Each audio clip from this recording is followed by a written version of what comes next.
నమస్కారం. జిల్లా సమగ్ర నివేదికకు స్వాగతం. ఈ కార్యక్రమం ద్వారా ఆయా జిల్లాల్లో అభివృద్ధి కార్యక్రమాలు, ముఖ్య ఘటనలు, పరిణామాలు, ఇతర అంశాల గురించి తెలుసుకుంటున్నాం కదా. ప్రస్తుతం సిద్దిపేట జిల్లా నుంచి రమేష్ గారు అందుబాటులో ఉన్నారు. ఆయన అడిగి మరిన్ని వివరాలు తెలుసుకుందాం. నమస్కారం అండి రమేష్ గారు. నమస్కారం మేడం.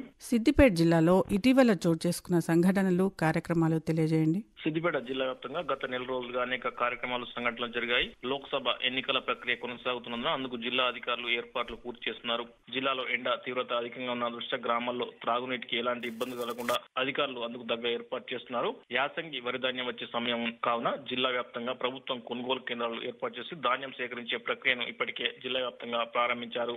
లోక్సభ ఎన్నికలకు సంబంధించి జిల్లాలో ఈవీఎంలు, పోలింగ్ సిబ్బంది ర్యాండమైజేషన్ ప్రక్రియ గురించి వివరంగా చెప్పరా? లోక్సభ ఎన్నికల 2024 సంబంధించిన ఈవీఎం మిషన్ల మొదటి విడత ర్యాండమైజేషన్ అధికారులు పూర్తి చేశారు. లోక్సభ ఎన్నికల ప్రక్రియలో భాగంగా ఈవీఎం మిషన్ల ర్యాండమైజేషన్ ప్రక్రియ జిల్లా ఎన్నికల అధికారి మరియు కలెక్టర్ మిక్కిలినేని మను చౌదరి నేతృత్వంలో గుర్తింపు పొందిన రాజకీయ పార్టీలు మరియు రెవెన్యూ అధికారుల సమక్షంలో నిర్వహించారు. ర్యాండమైజేషన్ ప్రక్రియలో జిల్లాలోని 4 నియోజకవర్గాలకు ఈవీఎం మిషన్లో బ్యాలెట్ యూనిట్స్ 1439, కంట్రోల్ యూనిట్స్ 1439, వివిప్యాట్లు 1611 మిషన్లను నియోజకవర్గ ఏఆర్ఓలకు అప్పగించున్నారు. అదేవిధంగా పోలింగ్ సిబ్బంది మొదటి విడత ర్యాండమైజేషన్ పూర్తి చేసినట్లు జిల్లా అధికారి కలెక్టర్ మను చౌదరి పేర్కొన్నారు. జిల్లాలో తాగునీటి సరఫరాకు అధికారులు ఏ విధమైన జాగ్రత్తలు తీసుకున్నారు?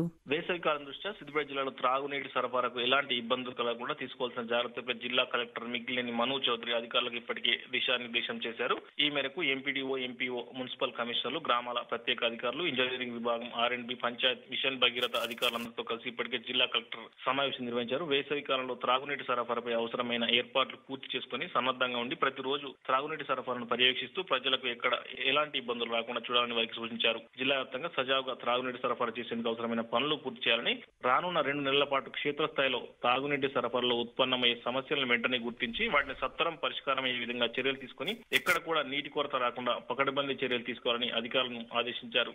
లోక్సభ ఎన్నికల ప్రక్రియలో విధులు నిర్వహించే సెక్టార్ అధికారులకు జరుగుతున్న శిక్షణ గురించి వివరాలు తెలపండి. లోక్సభ ఎన్నికల ప్రక్రియలో భాగంగా ఎన్నికల విధులు నిర్వహించే సెక్టార్ అధికారులకు జిల్లా కలెక్టర్, జిల్లా ఎన్నికల అధికారి మను చౌదరి ఆధ్వర్యంలో శిక్షణ కార్యక్రమం నిర్వహించారు. ఎన్నికల ప్రక్రియలో సెక్టార్ అధికారుల పాత్ర కీలకం కానుండగా వారందరికీ ఇప్పటికే శిక్షణ కార్యక్రమం నిర్వహించారు. ఎలక్షన్ కమిషన్ ఆఫ్ ఇండియా మార్గదర్శకాల ప్రకారం పోలింగ్ స్టేషన్లో అన్ని సదుపాయాలు కల్పించాలని, ఓటింగ్ ప్రక్రియ చేపట్టేటప్పుడు ఆయా తహసీల్దార్, బిఎల్ఓల సహాయం తీసుకోవాలని అధికారులకు సూచించారు. ఈవీఎం మిషన్ లో డిస్ట్రిబ్యూషన్ నుండి పోలింగ్ ప్రక్రియ ముగిసి కౌంటింగ్ కేంద్రాలను స్ట్రాంగ్ రూమ్లలో భద్రపరిచే వరకు అధికారులే బాధ్యతని తెలిపారు. అందరి అధికారులు సమన్వయంతో ఎన్నికల విధులు సక్రమంగా విజయవంతంగా నిర్వహించాలని అధికారులను జిల్లా ఎన్నికల అధికారి కలెక్టర్ మను చౌదరి ఆదేశించారు. సిద్దిపేట జిల్లాలో కొనసాగుతున్న యాసంగి వరి ధాన్యం సేకరణ ప్రక్రియ వివరాలు ఎలా కొనసాగుతున్నాయి?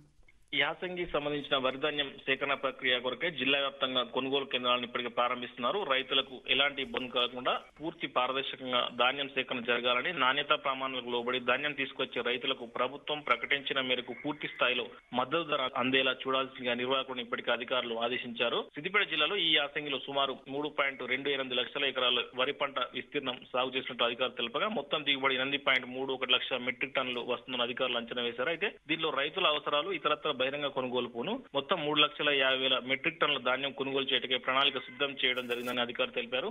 అధిక ఎండ తీవ్రత దృష్ట్యా జిల్లాలోని ప్రజలకు వడదెబ్బ తగలకుండా అధికారులు ఎలాంటి చర్యలు తీసుకుంటున్నారు?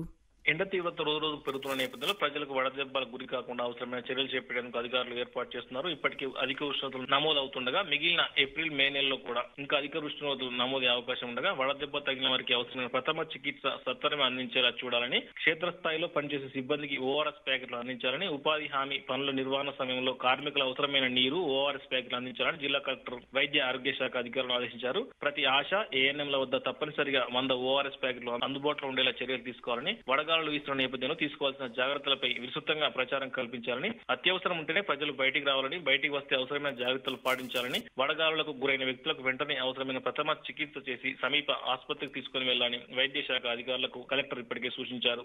ఇదండి సిద్దిపేట జిల్లా నుంచి రమేష్ గారు అందించిన జిల్లా సమగ్ర నివేదిక.